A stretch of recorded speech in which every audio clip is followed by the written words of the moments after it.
안녕하세요. 논리적으로 생각하는 국어 양병철입니다. 여러분들 만나서 반갑습니다.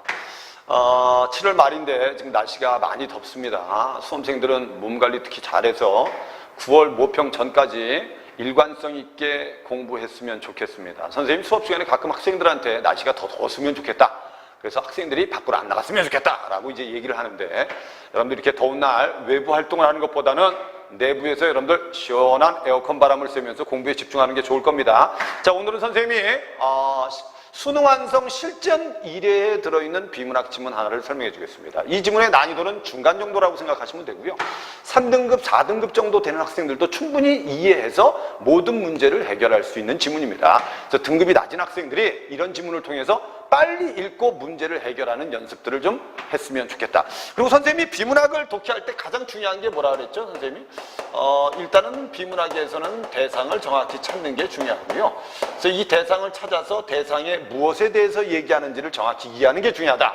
그 다음에 글에 뭐를 보는 게 중요하다? 전체 구조를 파악하는 게 중요하다. 이렇게 많이 얘기합니다. 여러분들이 이걸 반복 연습을 했으면 좋겠어요. 그리고 이 대상을 찾을 때 이 대상은 문장에서 주어이거나, 알았죠? 그 다음에 수식 받는 말이 중심 대상들이기 때문에 이걸 중심으로 해서 글을 읽는 게 중요합니다. 알았죠? 자, 그 첫 번째 145페이지의 지문을 한번 보겠습니다. 인간의 뇌는 약 1000억 개의 신경세포가 있고요. 각 신경세포는 1000개가 넘는 다른 신경세포들과 관계를 맺어서 100조 개가 넘는 신경 접속을 만들어냅니다. 우리의 감각 경험은 바로 이런 어마어마한 신경회로 안에서 발생하는 전기적 현상의 결과입니다. 여기서 가장 중요한 단어는 신경회로입니다. 그 다음에 뒤에, 그렇다면 이렇게 밑줄과 복잡한 인간의 신경회로 조작 밑줄, 현실적으로 가능할까? 그 연구의 시초가 바로 있었다. 그 시초가 뇌에 직접 전극을 꽂아 전류를 흘려보내는 실험이었다. 이렇게 돼 있는 거야. 그럼 우리가 첫 번째 문단을 읽고 나면 일단은 복잡한 인간의 신경회로를 얘기하고 있죠. 인간의 신경회로가 있다. 과연 이 복잡한 인간의 신경회로는 과연 조작이 가능하냐? 됐죠? 조작이 가능하냐? 여기에 대해서 의문을 제기하고 있고, 과연 이런 인간의 복잡한 신경회로를 조작할 수 있는 연구의 시초가 있었다. 됐죠? 연구의 시초가 있었다. 그 연구는 결국은 전극을 통해서 전류를 흘려보내는 실험이었고, 그 실험을 한 사람이 바로 두 번째 문단에 누구였다. 이렇게 연결이 돼야 돼요. 제임스 올즈였다. 됐죠? 그래서 제임스 올즈는 누구를 대상으로 실험을 한다?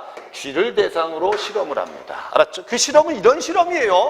전극을 이용해서 전류를 흘려보내는 실험. 밑에 쥐의 쾌락 중추에 전극을 심은 뒤 쥐가 버튼을 건드리면 전류가 흐르도록 조건화했습니다. 그러자 쥐는 아무것도 먹지 않고 탈진할 때까지 버튼을 계속 건드립니다. 됐죠? 쾌락 중추에 전극이 꽂힌 쥐는 생존활동을 포기하고 자신에게 쾌락만 부여한 것입니다. 여기까지가 이제 전극을 이용해서 전류를 흘려보내는 실험이었다. 됐죠? 근데 뒤에 그러나에다 세모 쳐놓으세요. 그러나 이 실험은 바로 인간에게 적용하기는 좀 어렵다. 됐죠? 그래서 뒤에 현재의 기술로는 이와 같은 전극을 꽂아서 직접 전류를 흐르게 하는 것으로 인간 뇌의 모든 신경회로를 조작하기는 쉽지 않습니다. 왜? 인간의 뇌에는 초고밀도의 신경세포가 밀집되어 있어 전극을 자칫 잘못 꽂았다가는 엉뚱한 신경회로가 자극되어 예상치 못한 반응이 일어나기 때문이다. 됐죠? 이 제임스 올즈의 실험의 핵심은 이거죠. 전극을 이용해서 뭘 흘려보내는 거죠? 전류를 흘려보내는 실험이었다. 근데 이걸 인간에게 적용하기는 뭐가 있다? 이렇게 부드럽게, 알았죠? 부드럽게. 아직은 뭐가 있다? 한계가 있다. 이런 뜻이. 이해됐죠? 근데 세 번째 문단에 가면 세 번째 문단에 가능성을 보여주는 게 있다. 그래서 밑에 인간의 신경회로 조작에 대한 가능성을 보여준 계기가 있다. 근데 조작의 가능성을 보여주는 계기가 있었다. 됐죠? 그 계기가 뭡니까? 이렇게 이해를 하시면 되잖아. 알았죠? 그 계기의 대표적인 게 나겔과 페터 헤게만이 빛을 쬐어주면 결국 빛을 향해서 움직이는 녹조류 밑줄 그어놓으세요. 클라미도모나스를 발견한 것이다. 됐죠? 클라미도모나스를 발견한 것이다. 이 클라미도모나스의 가장 중요한 특징이 뭐냐면, 잘 봐. 빛을 쬐어주면 빛을 향해서 움직인다는 거예요. 알았죠? 그래서 이들은 이 녹조류가 양의 주관성을 나타낸다는 것에 주목했어요. 양의 주관성이라는 건 밝은 빛에 반응하는 겁니다. 밝은 빛에서 나타난다는 것에 주목하여 빛에 대한 감각과 그 빛으로 이동하는 행동 사이를 매개하는 무엇인가가 분명히 있을 것이라고 추측을 한 겁니다. 매개에다 네모쳐 놓으세요. 행동을 매개하는 무엇인가가 있을 것이다. 됐죠? 빛과 행동을 매개하는 무엇인가가 있다. 그래서 밑에 빛을 쬐어주면 클라미도모나스 안에 전류가 흐른다는 것을 단서로 해서, 됐죠? 그들은 단백질 채널 로놉신이 빛을 감지하면 채널 로놉신의 통로가 열리게 된다는 거죠. 그 매개 역할을 하는 게 바로 뭐냐? 됐죠? 매개 역할을 하는 게 바로 채널 로놉신이다. 이렇게 돼 있어요. 됐죠? 채널 로놉신이다. 그리고 이런 지문들, 이런 형태의 지문들을 읽을 때 여러분들이 반드시 대상을 좀 찾을 필요가 있다는 거예요. 특히 과학 지문이나 기술 지문에서는 이게 이제 채널 로놉신에 빛을 쬐어주면 채널 로놉신의 통로가 열리고, 이게 이제 과정의 진술이거든요. 이런 과정의 진술에서 여러분들 그 단계별로 중요한 단어들을 여러분들이 반드시 파악할 필요가 있다는 겁니다. 알았죠? 그래서 거기 채널 로놉신에 빛을 쬐어주면, 단계가 이게 빛을 쬐어주면 일단 뭐가 열리고 통로가 열리고요. 알았죠? 그 다음에 뒤에 빛이 감지되는 동안에는 그 통로로 칼슘과 나트륨과 같은 밑줄근으로 양이온이 들어갑니다. 알았죠? 양이온이 들어갑니다. 이 양이온이 중요한 말이에요. 알았죠? 그 다음에 세포 내부에서 외부에서 내부로 들어가게 되고, 그리고 양이온이 들어오면 세포 내부와 외부에 전이차가 생깁니다. 전이차에다 밑줄. 그러니까 이런 단어들이 명확하게 여러분들이 표시가 돼 있어야 돼, 읽을 때. 그럼 전이차가 생기고 전이차 때문에 활성화된 세포가 전기 신호를 전달하는 것이다. 됐죠?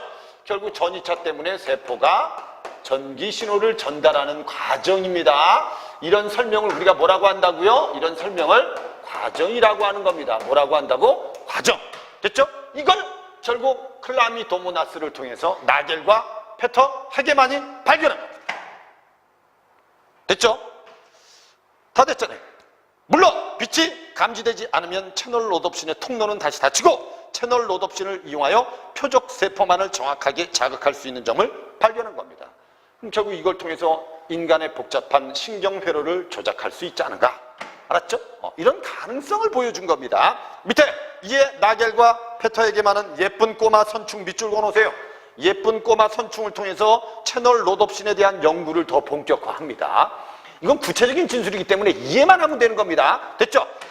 가는 철사로 예쁜 꼬마 선충의 머리를 두드리면 촉각신경들이 켜져 뒤로 도망가는 행동 반응이 관찰되고, 촉각신경에 달려있는 감각 센서들이 두드리는 자극을 감지하여 뒤로 도망가는 행동을 하게 하는 신경회로를 켜기 때문인데, 그들은 예쁜 꼬마 선충의 촉각신경회로의 채널 로놉신을 발현시켰어요. 그리고 거기에 빛을 쬐어주었더니 예쁜 꼬마 선충이 뒤로 피하는 반응을 보였다. 즉 머리를 두드리는 물리적인 자극이 가해지지 않았는데도 결국 채널 로놉신이 발현되고 빛을 쬐준 것만으로도 예쁜 꼬마 선충은 마치 누가 자기 머리를 두드렸다는 듯이 행동했다.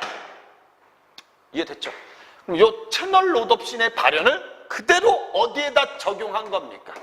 예쁜 꼬마 선충에 적용한 거다.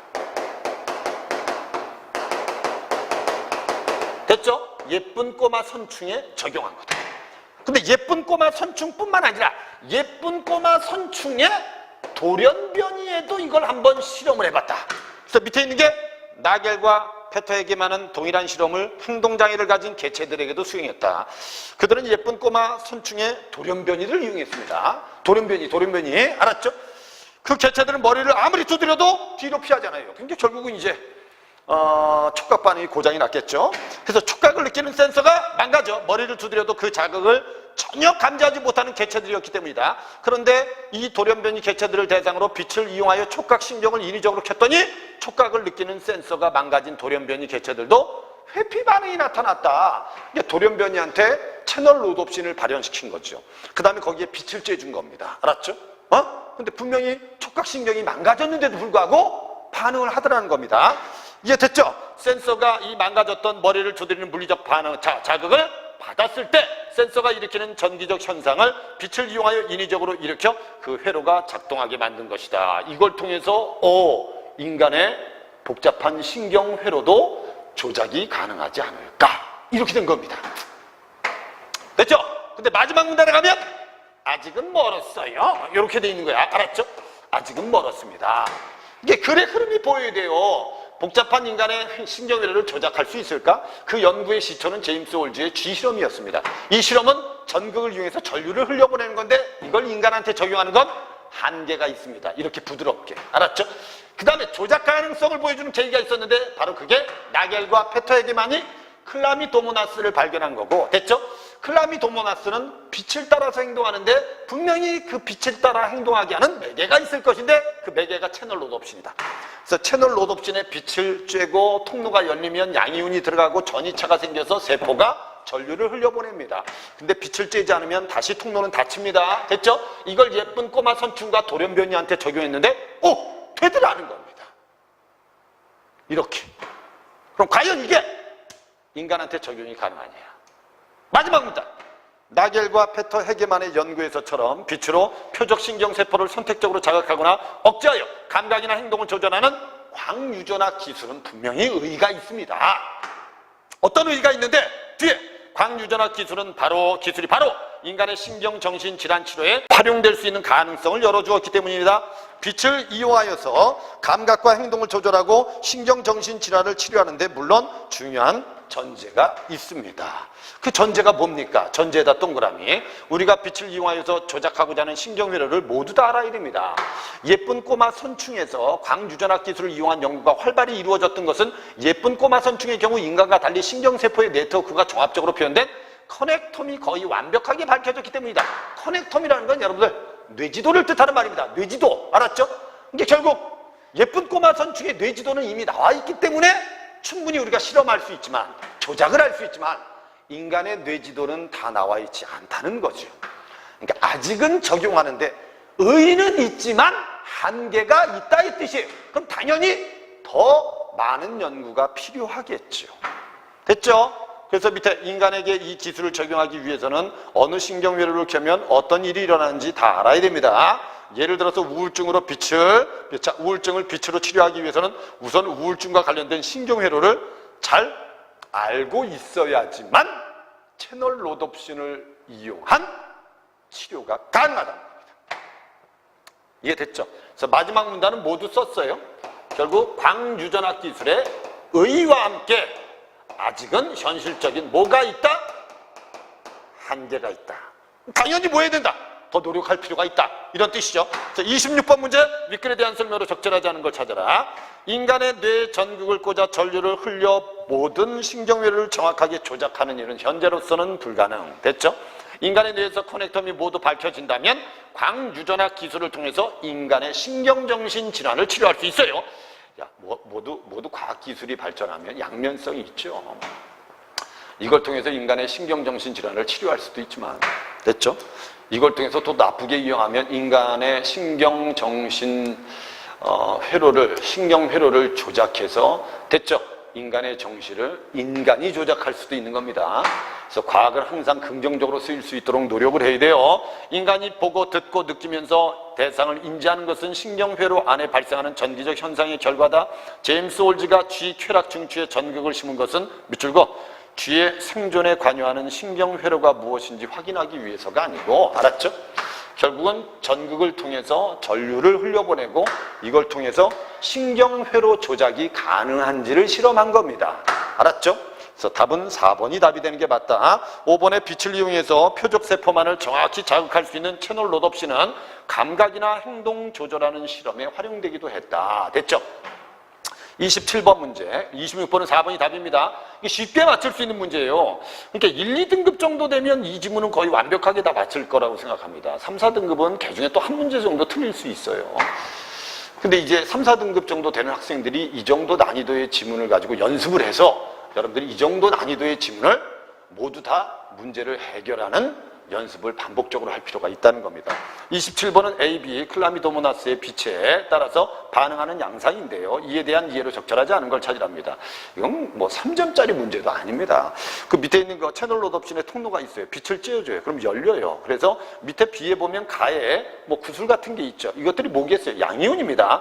그러면 외부와 내부에 전이체가 생기고 이것 때문에 세포가 전류를 흘려보내는 거다.